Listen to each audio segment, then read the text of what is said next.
What's going on, everybody? Welcome to the Week 7 NFL Studs and Duds. Before we hop in, a quick reminder to please hit that like button. My goal is to get 1,000 likes on this video. If you're new to this series, what this is a comprehensive recap of all the players you need to know about from the week before. Not beating the same headlines into the dirt like ESPN and NFL Network, simply going over all the players whose stock is rising and falling from last week's film. While we do this, you'll be seeing my own custom Madden ratings from this week's custom roster update. That said, if you don't care about Madden, don't worry. These ratings are a simple reflection of how I perceive these players in real life. Lastly, before we hop in here, again, please do hit that like button. Also, consider using promo code FranchiseGuy on SeatGeek, where you will save $20 on your first purchase. You're going to get the best prices there anyway, so you might as well go check that out, help support the channel. And lastly, if you enjoy my custom roster on Madden and you see it as some form of DLC-sized improvement to your Madden experience, do consider leaving a donation to my PayPal or Patreon, links in the description below. So let's hop on in here. We've got the star of the week, Teddy Bridgewater. Time to show him some love. I've actually kind of doubted Teddy Bridgewater in this Saints team. They're undefeated in the time that Drew Brees has been out here, but it's not just the win-loss. You guys know I don't really care about that. It's what Teddy's doing. He's taking more shots down the field. He's been accurate. He's taking care of the football. He looks cool, calm, and collected. He looks like a starting caliber quarterback, and it's time that he's rated as such. So +3 for Teddy Bridgewater. He's doing some really impressive things, and it's reached the point after a dominant performance this week that if Drew Brees did get hurt again, God forbid, I think this team is still a Super Bowl contender with Drew Brees a la Nick Foles with the Philadelphia Eagles. This team is just incredibly talented. The dud of the week, it's not Sam Darnold, who was the star of the week last week. It's actually going to be Melvin Gordon, who almost single-handedly lost his team the game by fumbling on the 1-yard line. But it's not just that. Clearly doesn't have the same explosion as he's looked in the past. He's going to go down 3 this week from an 89 to an 86. I don't know if it's the time off. I don't know if he's hiding an injury. I don't know what's going on here with Melvin Gordon. He's clearly not the top 5 running back that I perceived him to be pre-holdout here. Now, he's not getting a bunch of blocking either, but he's just not passing the eye test. You know, Joe Mixon, at least, he's not getting any blocking, but he's at least out there making people miss and creating some good yardage. I'm not seeing the same in Melvin Gordon necessarily, so he's going to come down, and those are the stars and duds of the week. So the first game of the week here, the Kansas City Chiefs at the Denver Broncos, and it was an embarrassing day for the Broncos. But for the Chiefs, you know, not a whole lot of unexpected performers this week. Rashad Fenton being the one, started a lot in the slot, a little bit outside.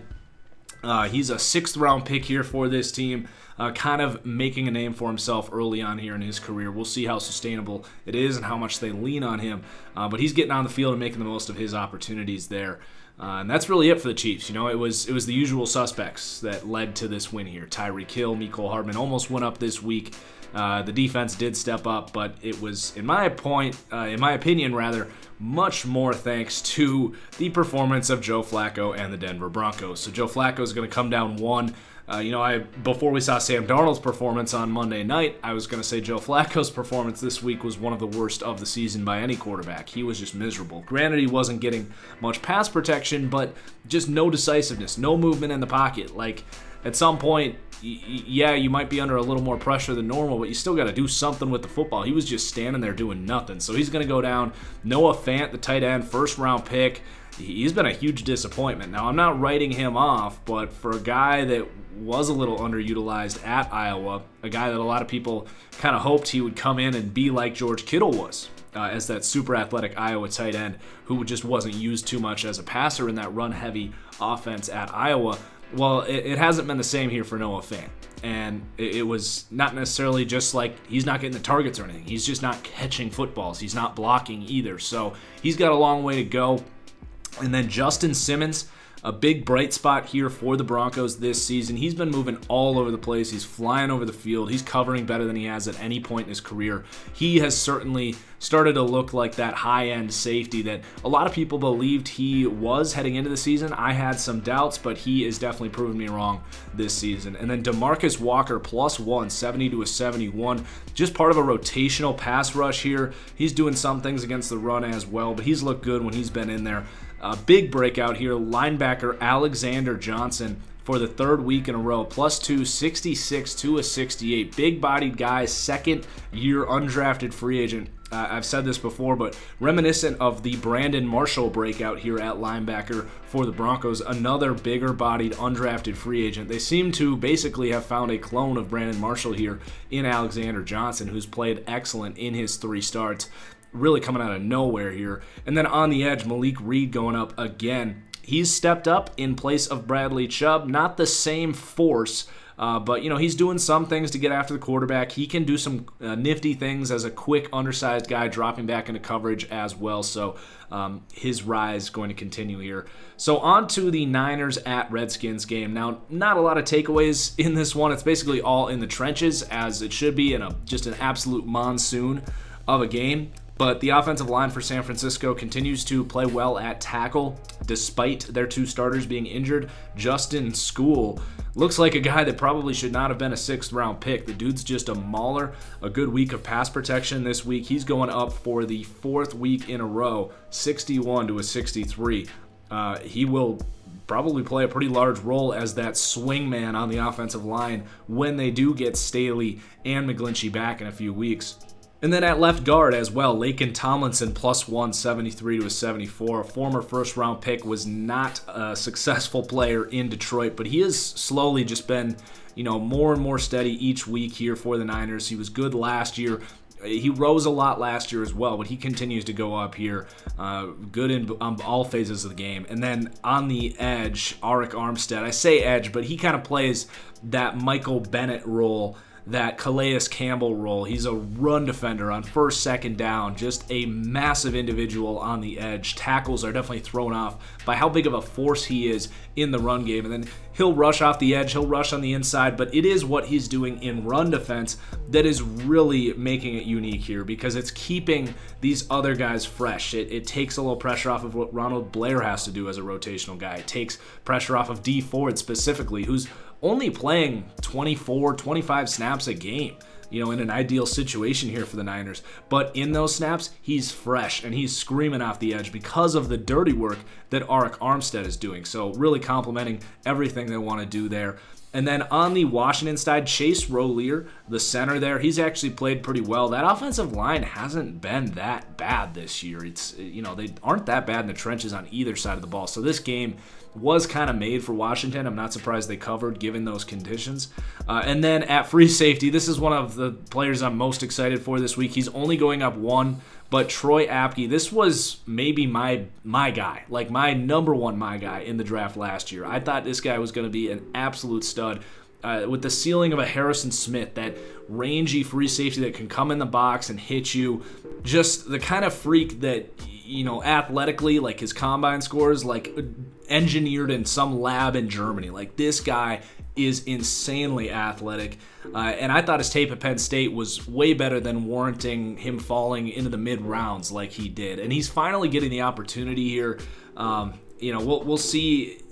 There's clearly something about him that I'm not seeing, because he would have been on the field by now, he would have been picked by now, but it seems like he's overcoming whatever those were, whether it's coaches not liking him or maybe he's having a hard time like being in the right place, right play calls and all that stuff. Who knows? But this game, he was flying over the field, made a pick in this game, so definitely keeping our eye on Troy Apke. If he continues to play well, he's going to scream up, because I loved him in last year's class. This is actually a good week for kind of sleepers of mine from last year's class that we'll talk about some more as we go.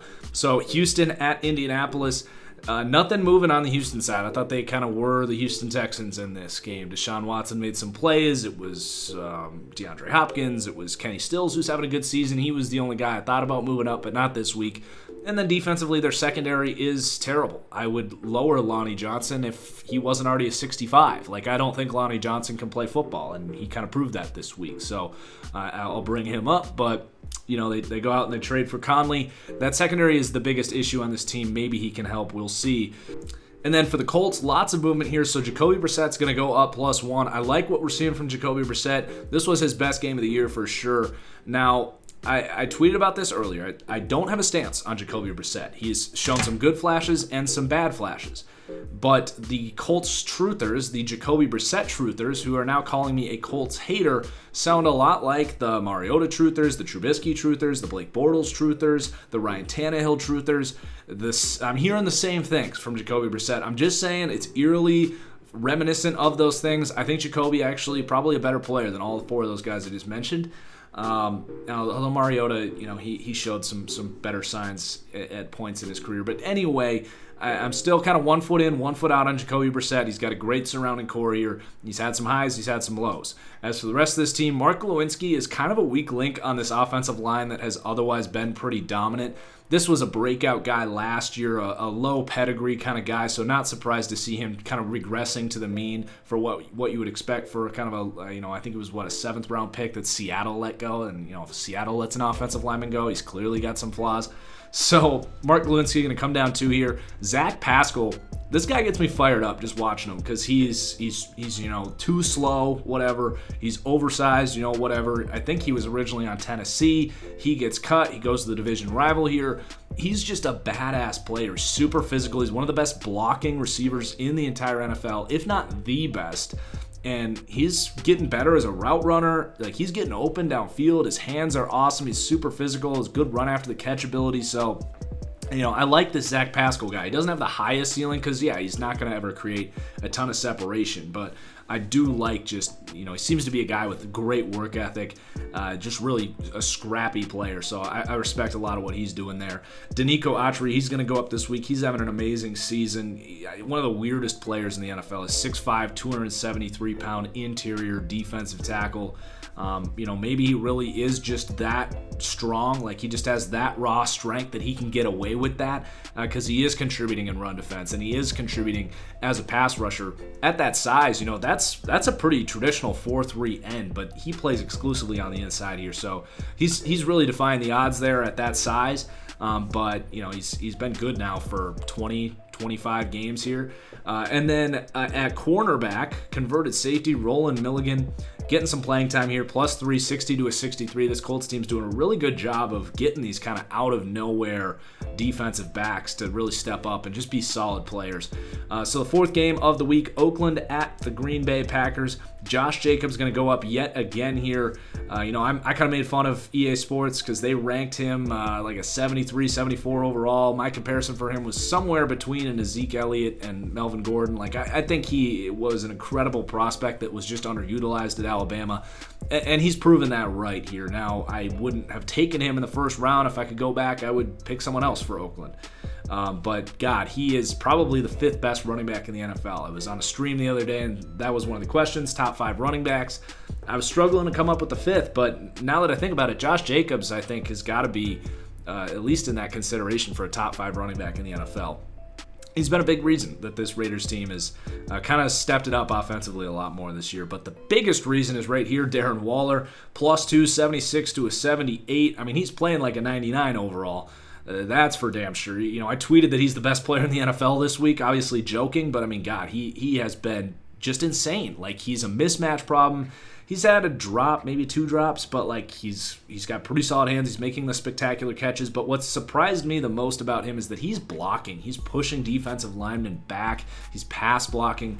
This guy was just a complete diamond in the rough. He's got his life in line. His rise is just unlike anything I've ever seen. So really good for Darren Waller.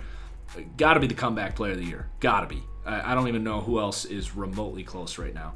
And then Derek Carr. I got to laugh out of the fact that this is just Derek Carr with an ear at the end. But anyway, 3rd string tight end here doing some things. The Raiders love their tight ends. It was basically all running backs and tight ends in this game, along with Keelan Doss, who's going up here, the Hard Knocks star.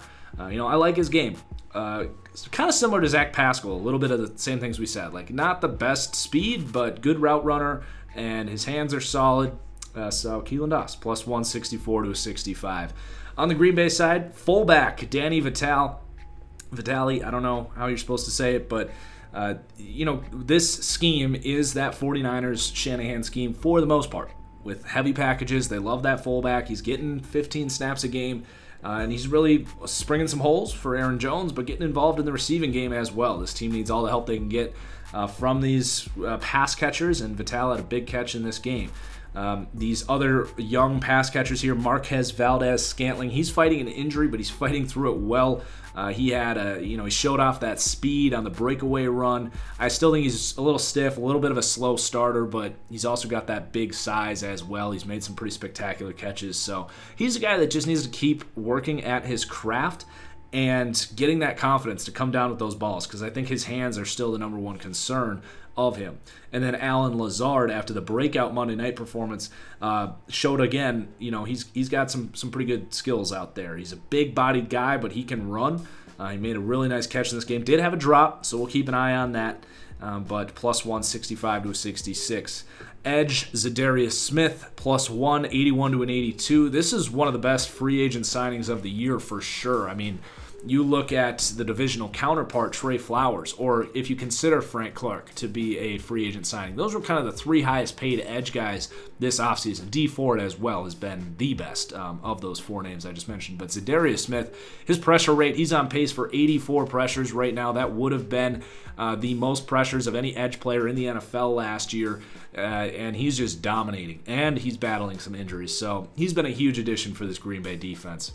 Rams at the Falcons. The Rams with a get-right game here. The offensive line playing a little bit better. So Allen at center, Brian Allen, he was better this week. It was against the Falcons, who have one of the worst pass rushes in the NFL, but he was also dealing with Grady Jarrett in there. So he's not going to go up, but we are noting a better performance here for Brian Allen. David Edwards, rookie out of Wisconsin, played tackle there. He actually started at left guard. Austin Corbett was just traded for here, so we're going to kind of see this left guard competition play out, but David Edwards made a good case there at left guard. So no movement there on the offensive line because of the competition this week, but definitely an improvement in terms of the performance. And then on the edge, Dante Fowler, this guy is going to get so much money. I mean, he looks like a new man out there. And I tweeted like 2 years ago when Fowler was still in Jacksonville that I wouldn't be surprised if Dante Fowler had a better year than Yannick Ngakoue. And Ngakoue has, kind of proved that wrong over time.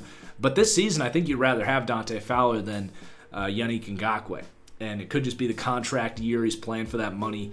But, I mean, they gave him a one-year, $12 million contract here in L.A. He's obviously not going to get re-signed here because they don't have any cap space, especially with Jalen Ramsey coming in here. So he's going to be a massive free agent signing. He could be a $20-plus million player. He's gotten bigger. He's got the same speed and finesse to his game, but he's got some power now too. He's playing the run now. He's just a much more complete player than he ever was. So he's really impressed me. And then linebacker Corey Littleton, he's having an outstanding season in coverage. He's a top 5 cover linebacker this year pretty easily. He's a smaller guy, converted safety. He's not very effective against the run, but, like I always say with guys like Preston Brown, Blake Martinez, I don't really care if you can stop the run. I want you to cover, and that's what Corey Littleton does. Next for the Falcons, this offensive line continues to really struggle. Wes Schweitzer has had his time in the sun, but clearly not a very good player. He's just getting run over, minus 165 to a 64. John Kaminsky, not getting a ton of playing time, but he's contributed to some success in the run defense. They were really doing a good job early in this game against the run, and they need some bigger bodies on that D-line. I've really made fun of the Falcons' ability, or inability rather, to just put bigger bodies on that D-line. They are tiny up front, and you wonder why they're getting bullied every week. Well, John Kaminsky is a guy that can be a step in the right direction for them. Jacksonville at Cincinnati. D.D. Westbrook bouncing back from a slow start to his season, plus 173 to a 74. Same can be said about Leonard Fournette. He looks a lot better. I do respect that, he kind of acknowledged that he was not good early in the season, and he's really bounced back, and it seems like he's in better shape. He's faster. He's more decisive as a runner. He's even doing some things as a receiver here. So, I'll give Leonard Fournette credit where credit's due, even though we kind of roasted him earlier on in the year. I said I was out on him. Well, maybe I was overreacting a little bit. D-end, Calais Campbell, one of the most dominant run defense performances you're ever going to see on the season. Like, you just can't run at him. He just controls his man, and he's got that length to reach out, and he's quick, like just a freak at his age, but he's still continuing to be a dominant pass rusher as well. One big note on Calais Campbell is 2 years ago when he, quite frankly, should have been the defensive player of the year. Did he win it? I think he may have, actually.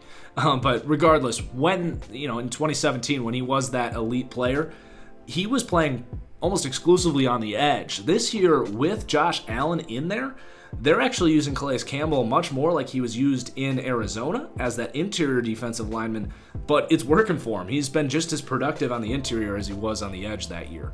For the Bengals, rough game here, but Alex Erickson, my guy, he was on my top 10 breakout list players heading into the season, and there he was on that ticker for the top 10 receivers. He had, 8 catches for 118 yards this week. Good to see him succeed. And then at the other spot, Tyler Boyd, minus 179 to a 78. Breakout player last year, coming back to earth a little bit. He had 3 drops this week. Obviously, it's hard to drop a skill player on this Bengals team because how bad the blocking is. But at some point, you can't drop 3 balls. That's still not an acceptable performance. Andrew Brown is getting more involved here. He's a late-round pick out of Virginia. Kind of that, bigger-bodied edge guy, similar to a Calais Campbell, though he's only 6'3". He's used as a 3-tech, a 4-tech, as a pass rusher, but he's showing some of that explosiveness on the pass rushing side of the game. This Bengals team does a good job developing guys like this, so +1 for Andrew Brown. And then Preston Brown going to come down yet again here. Just kind of proving that a linebacker like him that's stiff and can't cover does not belong in the modern NFL. And we're seeing guys like this struggle in run defense too, because these run games, with how they spread you out with RPOs, the spread options, the bubbles, like everything they're doing forces these linebackers to be more, able to move in space as opposed to stack, shed, like take on a guard. Like, that's just not what you need. Preston Brown's 6'1", 250 pounds. That's closer to a defensive tackle in today's NFL. So he's just, not built to play in 2019. If this was 2007, 1996, he'd actually probably be one of the better linebackers in the NFL. But it's just a new game, and there's just no room for him. And then Minnesota at Detroit. This was an exciting game. Minnesota, this was kind of a statement game for them to beat a good team on the road, and then for the offensive line to block like they did. So a lot of movement on the offensive side of the ball. It's going to be C.J. Ham, who's really contributing to this offense. They're taking a lot of things from that Kyle Shanahan offense, and a lot of that is using C.J. Ham like the Niners use Kyle Juszczyk as that really good athletic fullback. And then Olabisi Johnson got some opportunities in this game with the injury to Adam Thielen. I loved Olabisi Johnson coming out of the draft. I had a 3rd to a 4th round grade on him. Separates really well. I thought they got a steal in the 7th round. Good to see him getting out there, separating, making catches. And then Irv Smith as well, another rookie here, +174 to a 75. That was a big thing coming into the year, was Minnesota needs a 3rd option to step up in this receiving game, and they got a couple guys doing it with BC and Irv Smith.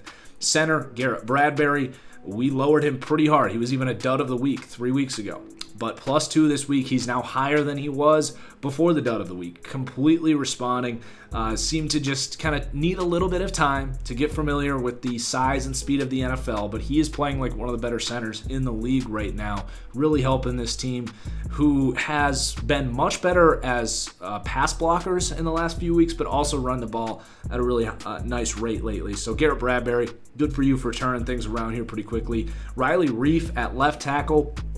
Getting paid a lot of money here, so it's good to see him live up to that money, +174 to a 75. He's having his best season in pass protection, I would say. And then on the defense, these linebackers are making some plays. Eric Kendricks, you can make a case that he's been the best linebacker in the NFL this year. I'm pretty sure he's the highest rated linebacker by PFF this year. He already has 9 pass breakups. That is unheard of. I don't think any linebacker in the league had that many all of last season. So he's been incredible, flying around the field. He's been good in run defense too, which is another case of a smaller linebacker being good in run defense, because run games are just different now. It's not as so much about taking on a fullback and blowing guys up. It's about getting sideline to sideline and stopping all these crazy different things that teams are doing, and Eric Kendricks is the perfect embodiment of that. Same can be said about Eric Wilson, a smaller-bodied guy. He's the third guy coming in here in the rotation. He's kind of made Ben Gideon a little irrelevant here. Gideon, again, bigger-bodied, useless 2019 linebacker. Eric Wilson, smaller, quicker, faster, comes in, gets like 20 snaps a game, and he has been pretty good. For the Lions, super disappointing game. This was kind of a must-win game here, and this defense really, just pooped in their pants. Trey Flowers, we talked a little bit about this earlier. He's been a pretty disappointing signing. Like, can the league just, and I know that Matt Patricia's trying to do the Belichick thing here, but when is the league going to realize that Bill Belichick, with the exception of Chandler Jones, when he lets someone go, it's because they're not worth the money that he's going to get paid. And that's exactly what we're seeing with Trey Flowers. He's been a good number 2 pass rusher here. The problem, this team doesn't have a number 1 pass rusher. A total breakout season in 2018, not living up to that at all. This Detroit pass rush is miserable. It's right there with the worst in the NFL. And it was last year too. Granted, they've got some injuries on the interior that's not helping, but it's making things impossible on this secondary with how bad this team has been rushing the passer. And you have to say part of that is Trey Flowers. He was paid to come in here and change that. He just hasn't. And then there is a guy here, Kevin Strong. I actually listed above Flowers here, but he's going to go up 3 here. Know nothing about this player, but undrafted guy, +3, 62 to a 65. He's in there playing good run defense and pass rush as well. They need someone to step up there because Hand's out and Mike Daniels is out, so they need someone to get those reps. And this week it was Kevin Strong with a really good performance. Miami at Buffalo. We're going to rip through this one. No one really cares about Miami. Michael Dieter has not been playing well. He had a good couple of games to start his season, but really struggling in pass protection. I liked him coming out. I think he can still figure it out if they can put some actual talent around him, but for now, we got to pump the brakes on him. Kenyon Drake, never really understood the Kenyon Drake thing, and he's just not being effective at all here. He's actually getting outsnapped by Mark Walton, who is going to go up here. I always like a guy like this getting a redemption story. He played for the University of Miami. He was basically kicked off the Bengals for drugs or alcohol or DUI or some crap that I don't really care about. But, he's back here. He's playing. Hasn't been in any trouble since he's been here. And he's kind of taken over that starting job. So good for Mark Walton. Mike Gesicki played well in this game. He's been so bad this year that it wasn't worth raising him, but definitely noting Mike Gesicki. Vince Beagle, he is hot. Perfect scheme fit here. He's kind of found a home here in this Belichickian defense of the Miami Dolphins. And then John Jenkins, if I was still doing the Dave Gettleman Award for that random-ass interior defensive lineman that just dominates the run every week, it's John Jenkins. Like, John Jenkins is the embodiment of why you don't draft Dexter Lawrence in the first round. Really great performance this week for the veteran, +271 to a 73. For the Bills, Lee Smith, he's a rotational tight end, but he's been awesome. He's catching balls and then blocking really well, too. And he actually did the same thing for the Raiders last year. So back end of his career, he's actually making an impact for the Bills here. Tre'Davious White, outstanding performance. It was time for him to go up. He's having an awesome season. He was one of the best corners in the NFL as a rookie. A little slower last year, but kind of back to that level this year. Jordan Phillips, he's legit. We've talked about him a lot in these studs and duds, so I won't repeat everything, but he explodes off the ball, huge body, super powerful guy. Might lack some discipline, but he is a handful, and you surround him by a bunch of guys that can finish plays and just let him kind of just wreck stuff. Great fit here for Jordan Phillips, and he's having a lot of success, both as a run defender and putting on pressures on the quarterback. Arizona at the New York Giants. Max Williams, he's been one of this team's best players. Good for him to stay healthy. He really struggled staying healthy early on in his career, but he's kind of back to being that high-end tight end prospect a couple years into his career here. He's been a go-to target for Kyler in this offense. And then right tackle, Justin Murray, +260 to a 62. This offense gets rid of the ball so quick, it limits the opportunities for a guy like Justin Murray to kind of suck. He just has to get in people's way for a little bit. And, he's doing a good job there. They've had a lot of injuries at tackle, so they're definitely happy to have him stepping up. Andy Isabella played this week. He's been playing, but he had a couple catches, so, we're noting him. We haven't lowered him, even though he's just not getting any playing time. He's been a weird player this year, but I definitely wanted to say this was his first kind of game of relevance, I guess. Chase Edmonds, +2, 74 to a 76. One of the stars of the week for sure. Looks super explosive out there. He's breaking tackles. It's a good 1-2 punch with him and David Johnson. Johnson just doesn't have that same explosiveness that he once had, so this team's definitely happy to have that explosive counter punch. Really explosive week. I mean, he looked better than Saquon Barkley this week, for God's sake. Farrell Cooper, +1, 64 to a 65. Don't know if this is sustainable or not, but he's getting to be a part of this rotation. That's why I talked about Isabella, because a guy like Farrell Cooper, who's been on a couple teams, is out-snapping Andy Isabella, who was a second-round pick here. And then on the defense, the edge rusher has been really good. Chandler Jones having probably his best season. He's got 9 sacks already, a ton of pressures.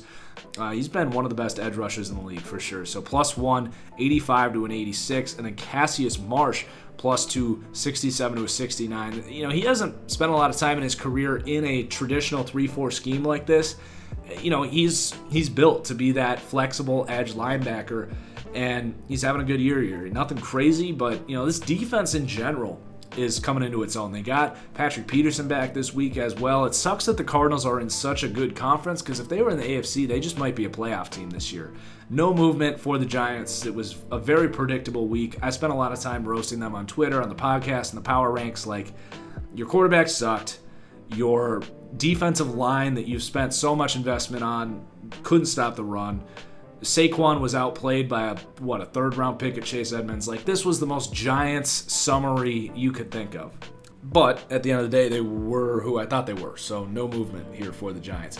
Chargers at the Titans. Hunter Henry, really applauding him for bouncing back. I kind of expected, after having another injury to kick off this season, that he was going to kind of be like a Tyler Eifert type of guy that just can't stay healthy, and maybe he still will be, but I mean, when he is out there, he's one of the best tight ends in the NFL. He blocks, he gets open, he's a mismatch problem, he's got great hands, good run after the catch ability, he does everything you look for, ideal size. They need a weapon like this to stay alive here. I mean, they're pretty much dead, but at least they're in the AFC.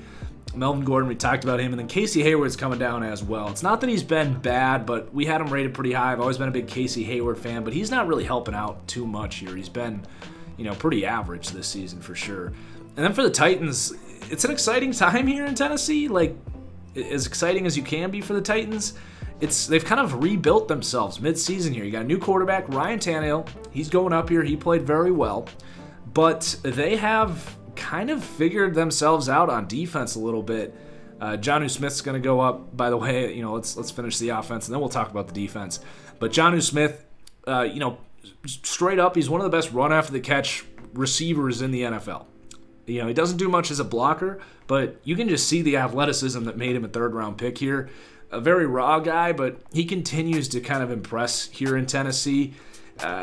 He's kind of that same size as Delanie Walker, so he's learning there a lot from Delanie Walker, who hasn't been that elite presence this year. Jameer Douglas has been playing at right guard. He's been good as a run blocker, struggling a little bit more as a pass protector. Definitely keeping an eye on Nate Davis. He was a mid-round pick for this team. A lot of people liked him in the draft. He stole like 17 snaps and graded out incredibly well by PFF this week in those snaps. So definitely keeping an eye on if he can win that job out. That would be a big boost for this Titans offense. And then Taylor Lewan did have that bounce back week. We mentioned him last week, how we weren't going to lower him for a poor performance because he's the kind of guy that can bounce back and make you regret lowering him. That's exactly what happened. So let's talk about this defense. So I said they're kind of coming into their own. And when they took Jeffrey Simmons, I loved that pick. But I had no idea it was going to impact them not even halfway into this season. Because Jeffrey Simmons to me was a top 10 player in this class. And what have I always said about the Titans? They're super deep, but they don't have superstars. And Jeffrey Simmons can be that Fletcher Cox, dare I say, like Geno Atkins, like in that range. Like he can be an elite 3-down interior defensive lineman, even a better player than Jarrell Casey, because he's just got everything to him. But I didn't think he was going to play this year. So he comes in here. has a sack, was just 20 snaps in this game, but was awesome. He's not going to go up because I already had him rated pretty high. I loved Jeffrey Simmons coming out. But to get an identity for this team is something that they've desperately needed for years. And now you got Jeffrey Simmons playing well. You got Daquan Jones getting a +1 here. He's been awesome as that nose tackle. You still have Jarrell Casey. It's benefiting Harold Landry, who played awesome in this game. He's going to go up. So if this defensive line can become an elite strength of this team, all of a sudden this Titans team could get more interesting in a very, not good AFC. Like, they could very easily get in as a 6th seed in the AFC. So let's move on. Baltimore at Seattle. Lamar Jackson, to me, had his best game of the year. He was only like 150 passing yards, but he just shows, when he can be accurate, like he's been, he is just such a threat as a runner. And this is kind of their pathway to being a successful team. And I kind of see it a little more now. So Lamar getting into the 70s. It's that accuracy going up week after week that's definitely impressed me. Remember, he was really inaccurate as a rookie.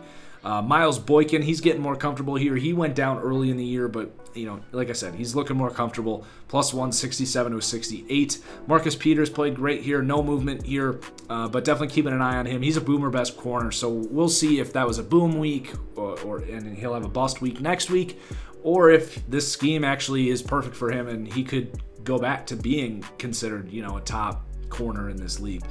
And then Tyus Bowser, again, a guy that's not going to move here, but definitely monitoring him. He played 20 snaps in this game, but Pernell McPhee is done for the year now, so they need someone to step up. Is it going to be Tyus Bowser, who's looked good when he's been in there? This team is a machine cranking out performances on the edge, so definitely going to monitor Tyus Bowser. Chuck Clark, he's red hot now. We talked about him last week. He's stepping in for some injuries in the secondary there, looking really nice. Looks like another Raven that's going to turn into a starting caliber guy. And then Jihad Ward, another good pickup. This team is doing what the Ravens do. This is why you don't doubt a team like Baltimore, like I did, but that was because of the quarterback situation. I had no doubt that they were going to be able to crank out good defense despite a bunch of departures. A team like this that has a good scheme in place and good coaching, they can take guys like Chuck Clark, Tyus Bowser, Jihad Ward, and turn them into starting caliber players as guys that, as late round picks, or Jihad Ward, an undrafted free agent that people just didn't really want because of whatever weakness. But the Ravens are as good as anyone, right behind probably the Patriots, at getting guys like this to step up. And then no movement for the Seahawks. I thought they kind of were the Seahawks this week, but a couple notes. Noah Fant at left tackle, really bad last week, but much better this week. He's an interesting player. A lot of Seahawks fans like him a lot and would like to see him at right tackle instead of Jermaine Ifedi, so definitely going to keep an eye on him moving forward. And then Marquise Blair, really good week, but they actually just went out and traded for Quandre Diggs from the Lions. So Marquise Blair was a second-round pick for this team. Thought he had a good week in what I think was his first start of the season. It looks like he's going to lose some snaps there to Quandre Diggs, unless Diggs becomes the slot corner here. All right, on to the Saints-Bears game. Tons of movement in this game. I'm going to try to pick up the pace a little bit here.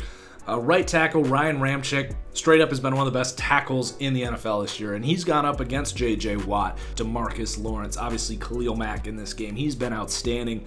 Plus 185 to an 86. We had Teddy Bridgewater. Latavius Murray was dominant in this game. He's showing that power element to his game. Center Eric McCoy, this guy's just been a rock. I think he's probably better than what they had in Max Unger, so he's going up plus 270 to a 72. That offensive line, one of the best offensive line performances of the season for sure. And then, like I said earlier, a lot of guys going up this week that were big sleepers for me. I took a lot of crap in the pre-draft process because I thought Chauncey Gardner-Johnson was a first-round pick. Now, that was as a nickel cornerback, mind you.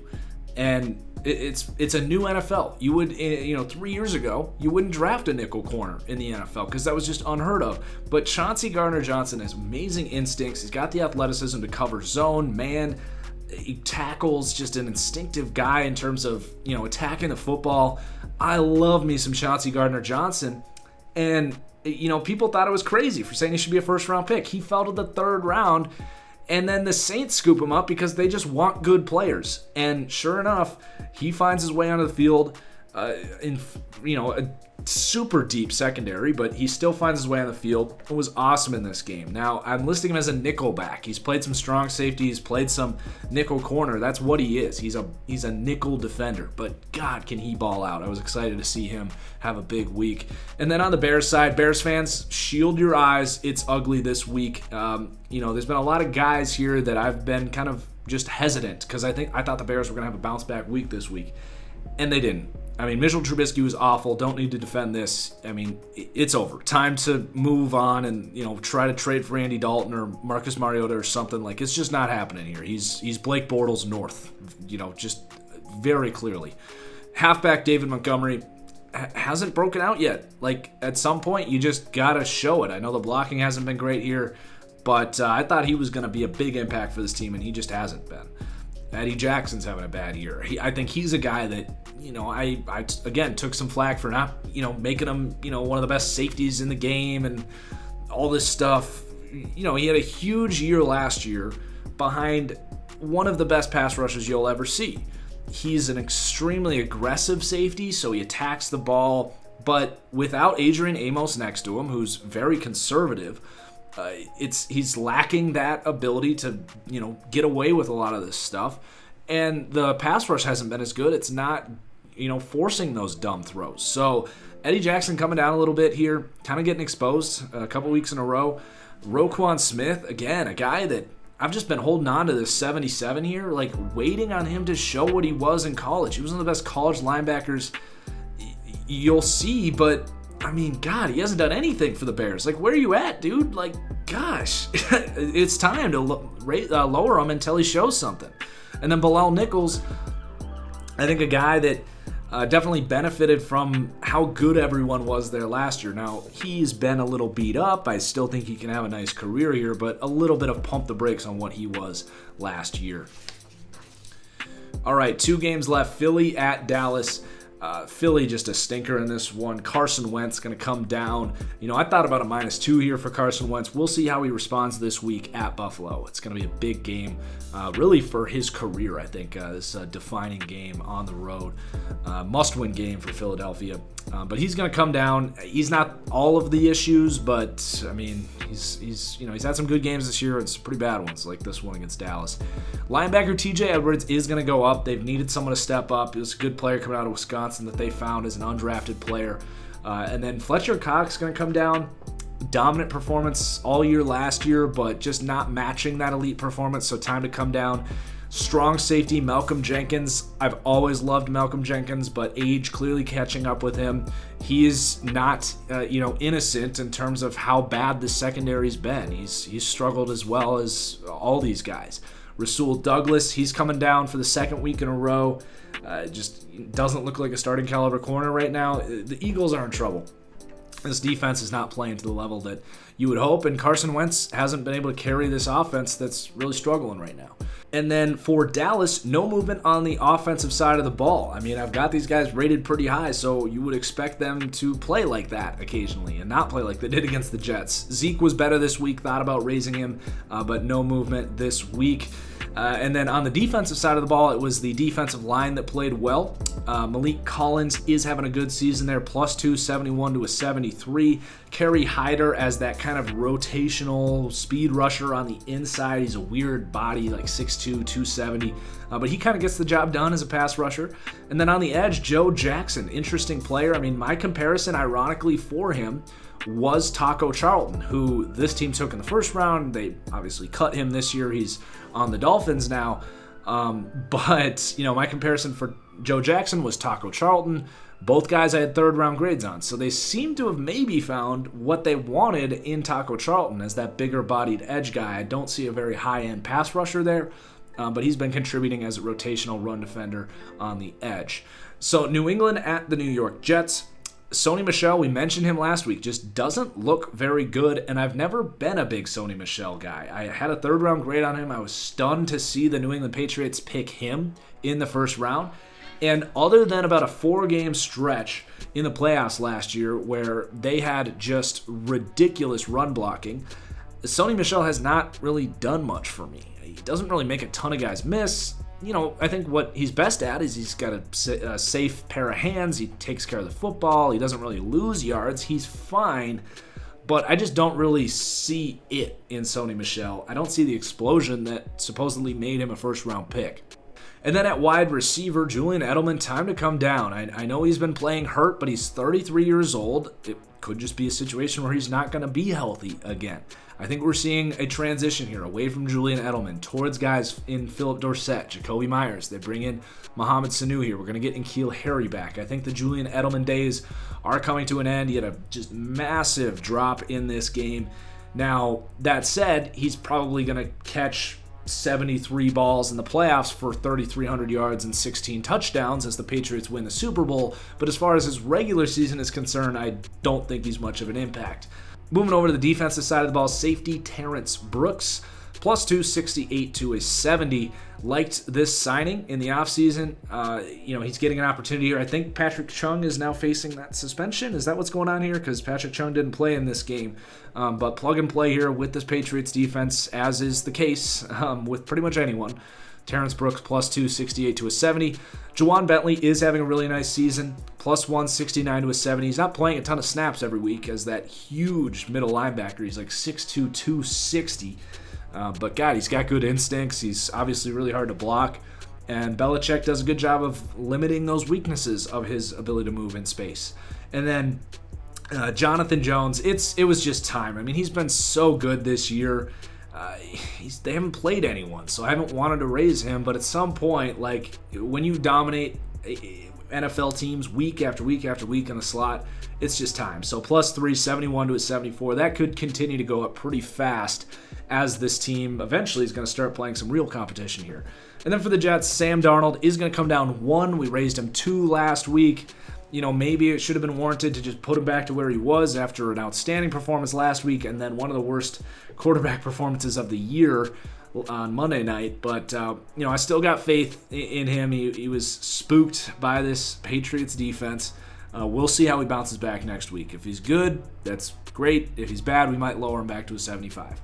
On the interior defensive line, Folorunsho Fatukasi is heating up here, plus 267 to a 69. Leonard Williams was better this week. I didn't raise him because he's been pretty bad all year, but did have a good performance this week. And then on the edge, Kyle Phillips as that rotational guy. More of a run defender than anything, but he's been basically starting here on the edge for the Jets. So that's studs and duds this week. Again, guys, please do hit that like button. The least you can do right there. I would love to get 1,000 likes on this video. So cheers, guys. We'll see you next time.